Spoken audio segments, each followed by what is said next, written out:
Welcome to this PV Manager tutorial.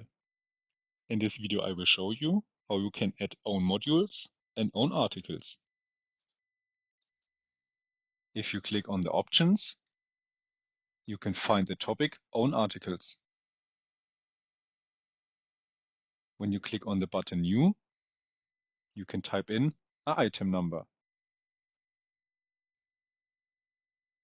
Then you can add an item description and an expanded description of the item.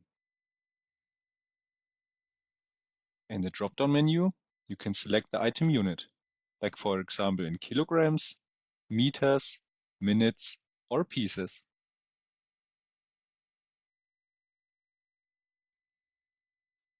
The item category can be a performance or PV modules.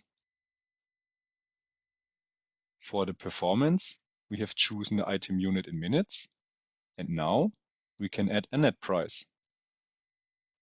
After that, we click on Save, and the new article comes up in the list.